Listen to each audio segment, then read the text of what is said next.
அந்த தடய அறிவியல் துறையில எத்தனை ஆண்டுகள் அரசு ஊழியராக பணியாற்றினீங்க?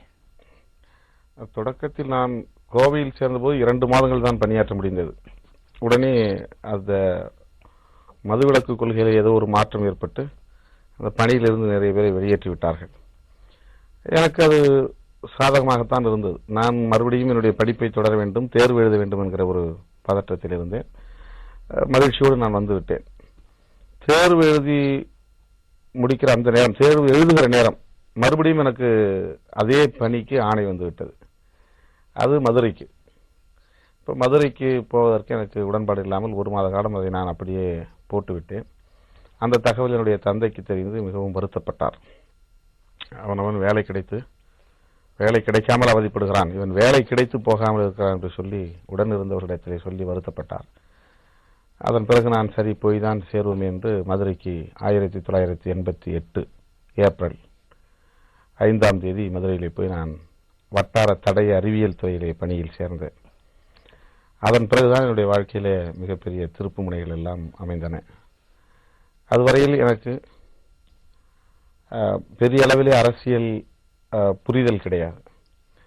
குறிப்பாக தலித் அரசியலை பற்றி அவ்வளவு ஈடுபாடும் இல்லை. என்னுடைய தொடக்க கால ஈடுபாடு என்பது ஈழத்தமிழர் சிக்கல் தொடர்பாக மாணவர்களோடு சேர்ந்து நடத்திய சில போராட்டங்கள், அது தொடர்பான கருத்தரங்குகள், இப்படித்தான் நான் பங்கேற்றிருந்தேன். மதுரையிலே போய் நான் தங்கிய அந்த காலகட்டத்தில் சம்பளமில்லா விடுப்பு போட்டுக்கொண்டு வந்து தேர்வு எழுதிவிட்டு மறுபடியும் போய் பணியில் சேர்ந்து விட்டேன். அந்த நேரத்தில் நான் வெற்றியும் பெற்று விட்டேன், BL முடித்து விட்டேன். ஒரு வழக்கறிஞராக வேண்டும், அதனோட தொடர்ச்சியாக அதனோடு ஒரு அரசியல் ஈடுபாடும் வைத்துக் கொள்ள வேண்டும் என்கிற அளவில் தான் என்னுடைய மனநிலை அப்போது இருந்தது. அரசு ஊழியராக இருக்க வேண்டும் என்கிற மனநிலை இல்லை. ஆனால் குடும்ப வறுமை, ஒரு அரசு ஊழியராக இருந்தால்தான் நல்லது என்கிற ஒரு அழுத்தம் எனக்கு இருந்ததனால் அந்த பணியை நான் தொடர்ந்தேன்.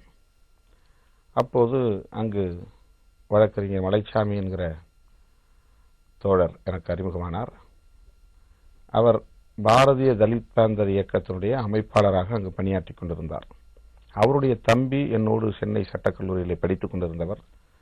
அவருடைய வழிகாட்டுதலில் அவருடைய அண்ணன் வந்து என்னை பார்த்தார். அப்போது தேர்தல் 1989 ஒரு தேர்தல் வந்தது, சட்டமன்ற தேர்தல். அந்த தேர்தலில் வரகூர் தொகுதி கேட்டு நான் திராவிட முன்னேற்ற கழக கட்சியிலே விண்ணப்பம் செய்திருந்தேன். அதுவும் உடனிருந்த நண்பர்களுடைய வற்புறுத்தலால் தான். எனக்கு அப்படியெல்லாம் இப்போது ஒரு எண்ணம் இல்லை. தேர்தலில் யார் யாரோ பணம் கட்டுகிறார்கள், விண்ணப்பம் செய்கிறார்கள், சிலருக்கு வாய்ப்பு கிடைக்கிறது. நீங்கள் வைகோ வைத்து நிகழ்ச்சிகளாம் நடத்தியிருக்கிறீர்கள், சட்டக்கல்லூரி படித்த ஒரு நிலையிலே ஒரு வழக்கறிஞராகவும் நீங்கள் மாறப்போகிறீர்கள், வாய்ப்பு கிடைக்கும் என்று சில நண்பர்கள் தூண்டியதன் விளைவாக நான் விண்ணப்பம் செய்தேன். அது அப்போது பிரபலமாக வந்து கொண்டிருந்த தராசு ஏட்டிலே செய்தியாக பதிவாயிருந்தது. என்னுடைய படம் போடப்பட்டு அந்த பத்திரிகையோடு வந்து என்னை பார்த்தார் வழக்கறிஞர் மலைச்சாமி. இந்த மாதிரி வார ஏட்டிலே பார்த்தேன், வாழ்த்துக்கள், உங்களுக்கு எப்படியும் இடம் கிடைக்க வேண்டும், நீங்கள் தேர்தலில் நிற்க வேண்டும் என்றெல்லாம் வாழ்த்திவிட்டு உங்களுக்காக ஒரு நிகழ்ச்சி நான் ஏற்பாடு செய்கிறேன் என்று ஒரு நிகழ்ச்சியை ஏற்பாடு செய்தார். அந்த நிகழ்ச்சியில் நான் கலந்து கொண்டு உரையாற்றினேன். அது அன்றைய சூழலில் அப்போது கூடியிருந்தவர்கள் மத்தியில் நல்ல ஒரு வரவேற்பை பெற்றது. சில மாதங்களில் அவர் நோய்வாய்ப்பட்டு காலமாகிவிட்டார். அவருக்கு ஒரு இரங்கல் கூட்டம் போட வேண்டும் என்று அவரோடு பணியாற்றிய தோழர்களை அழைத்து நான் ஏற்பாடு செய்தேன். அந்த இரங்கல் கூட்டத்தில் நான் எதிர்பாராமல் அங்கே திரண்டு வந்திருந்த இளைஞர்கள் இந்த இயக்கத்தின் தலைமை பொறுப்பை எடுத்து நீங்கள் செயல்பட வேண்டும் என்று கேட்டுக்கொண்டார்கள். எனக்கு அதிர்ச்சியாகவும் இருந்தது, தயக்கமாகவும் இருந்தது. நான் சொன்னேன், உங்கள் கட்சியில் இந்த அமைப்பில் முன்னணி தோழர்களோடு கலந்து பேசி முடிவு செய்து பிறகு என்னிடத்திலே தெரிவியுங்கள், நானும் யோசித்து வைக்கிறேன் என்று சொல்லிவிட்டு அன்றைக்கு மறுதளித்து விட்டு வந்துவிட்டேன். 1989 டிசம்பர் 31 அவருக்கு இரங்கல் கூட்டம் நடந்தது. அவர் செப்டம்பர் 14 காலமான நாள்.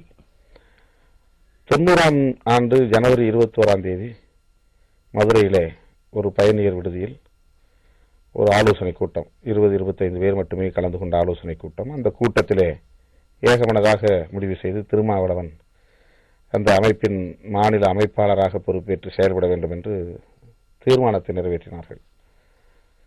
அப்போது எனக்கு 27 வயது நடந்து கொண்டிருந்தது. எந்த விதமான வெளி உலக அனுபவமும் இல்லை. அரசியல் ஈடுபாடும் என்பதும் ஒரு கற்றுக்குட்டித்தனமான அளவில் தான் இருந்தது. மாணவர்களோடு இருந்த அரசியல் புரிதல் தான். அச்சமும் இருந்தது, தயக்கமும் இருந்தது. ஆனாலும் ஏதோ ஒரு துணிச்சல், சரி செயல்படுவோம் என்று நான் அந்த பொறுப்பை ஏற்று செயல்பட தொடங்கினேன்.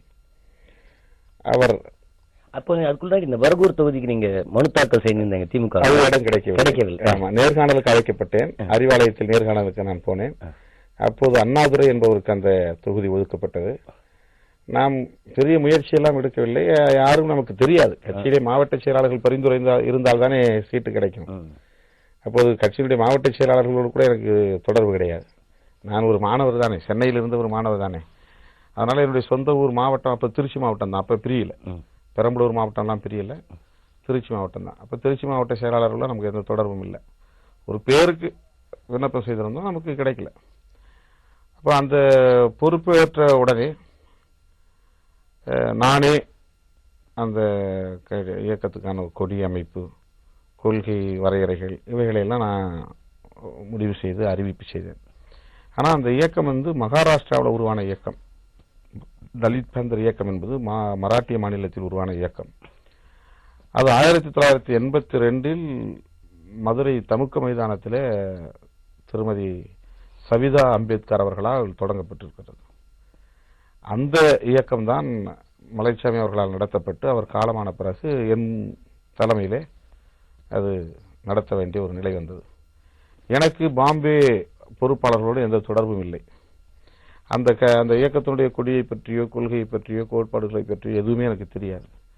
ஆகவே நானே சுதந்திரமாக யோசித்து இந்த கொடி வடிவமைத்து கொள்கை கோட்பாடுகளை முழக்கங்களாக வரையறுத்து 1990 ஆண்டு ஏப்ரல் 14 மதுரையில் அந்த முதல் கொடியை ஏற்றி வைத்தேன். அதுதான் நீலம் சிவப்பு கலந்த கொடி, நடுவிலே விண்மீன் பொறித்த கொடி. இன்று எமது இயக்க கொடி, நாளை நமது தேசிய கொடி என்கிற முழக்கத்தோடு அந்த கொடியை நான் அறிமுகப்படுத்தி செயல்பட தொடங்கினேன். ஓராண்டு கழித்து ஒடுக்கப்பட்ட சிறுத்தைகள் என்றதற்கு நாம் பெயர் மாற்றி, அது இந்திய ஒடுக்கப்பட்ட சிறுத்தைகள் என்பதுதான், Dalit panthers of India. Malaichamy அவர்கள் தலைவராக இருந்தபோது பாரதிய தலித் பேந்தர் இயக்கம் என்கிற பெயரில் அதை செயல்படுத்திக் கொண்டிருந்தார்கள். இந்தியா என்பதை பாரதிய என்றும், தலித் பேந்தரை தலித் பேந்தராகவும், இயக்கம் என்று தமிழிலேயும் போட்டு அதை செயல்படுத்தியிருந்தார்கள். அதை நான் இந்திய ஒடுக்கப்பட்ட சிறுத்தைகள் என்று பெயர் மாற்றி ஓராண்டு காலம் செயல்படுத்திக் கொண்டிருந்தோம். பிறகு தமிழ் தேசிய கருத்திலே தீவிர ஈடுபாடு எனக்கு இருந்தது. அதனால் இந்திய என்கிற வார்த்தையும் ஒடுக்கப்பட்ட என்கிற ஒரு சொல்லாட்சியும், நாமே ஏற்கனவே ஒடுக்கப்பட்டு கிடக்கிறோம், அழுத்தப்பட்டு கிடக்கிறோம், மறுபடியும் அதே முத்திரை நம் மீது இருக்கக்கூடாது, விடுதலைக்காக போராடக்கூடியவர்கள் என்கிற வகையில் அந்த சொல்லாட்சியை மாற்ற வேண்டும் என்று நான் கருதினேன். அதன் அடிப்படையில் விடுதலை புலிகள் என்பதை போல விடுதலை சிறுத்தைகள் என்று ஒரு எழுச்சியை உருவாக்கக்கூடிய வகையில் இந்த பெயர் அமைய வேண்டும் என்று நானே விரும்பி அந்த பெயரை இணைத்து போட்டுக் கொண்டிருந்தோம். இந்திய ஒடுக்கப்பட்ட சிறுத்தைகள் என்று ஒரு இடத்துல இருக்கும், விடுதலை சிறுத்தைகள் என்று கீழே இருக்கும். அந்த மாதிரி 91 போட்டு பிறகு முழுமையாக விடுதலை சிறுத்தைகள் என்றே நாங்கள் செயல்பட தொடங்கினோம். அடங்க மறுப்போம், அத்து மீறுவோம், திமிரி எழுவோம், திருப்பி அடிப்போம் என்கிற தாரக மந்திரத்தோடு இந்த இயக்கத்தை நாங்கள் தொடங்கி செயல்பட